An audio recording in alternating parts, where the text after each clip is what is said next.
শবে বরাতের আমল কি? শবে বরাত অর্থাৎ যেটাকে হাদিসের ভাষায় বলা হয়েছে মধ্য শাবানের রাত, শাবানের মধ্য রজনী, 14ই শাবান দিবাগত রাত। এটাকে আমাদের সমাজে বা পাক ভারত মহাদেশে এই অঞ্চলে, ইরানে, এই সাইডে শবে বরাত বলে। হাদিসে কোনো শবে বরাত টরাত নাই, হাদিসে আছে লাইলাতুন নিসফি মিন শাবান। তো যাই হোক, বরাত মানে যদি মুক্তি হয় তাহলে সে অর্থে ঠিক আছে।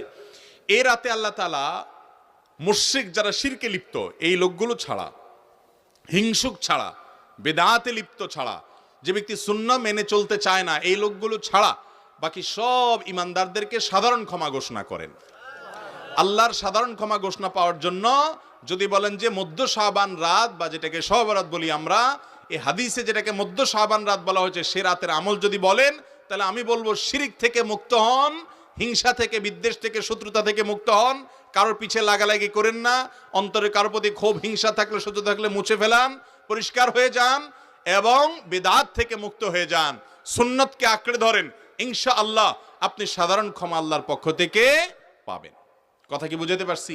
এছাড়া যদি এরাতে কেউ ব্যক্তিগতভাবে আমল ইবাদত করে, অন্য রাতেও করে, এরাতে আল্লাহ ক্ষমা করেন, এতটুকু অন্তত হাদিস দ্বারা সাবেত অবশ্যই আছে। সেই বিষয়টা লক্ষ্য করে, এরাতের ফজিলত একেবারে উড়িয়ে দেওয়ার মতো নয়, সে বিষয়টিকে লক্ষ্য করে যদি কেউ ব্যক্তিগতভাবে আমল ইবাদত করে, বেদাতি কোনো রূপ পরিগ্রহ না করে, তাহলে সেটা তার জন্য জায়েজ আছে। কিন্তু আমাদের দেশে যেটা হয়, শবে বরাত মানে হলো মসজিদে দলবদ্ধভাবে জিকির করতে হবে, দোয়া করতে হবে, দলবদ্ধভাবে অনেক কিছু করতে হবে, নফল বিশেষ করে সুন্নত আমল এটা একা একা করার যেগুলো, সেগুলো একা একাই করতে হবে। যেগুলো দলবদ্ধভাবে করার কোনো নির্দেশ নাই, সেগুলোকে দলবদ্ধভাবে করলে সেটা ভুল হবে।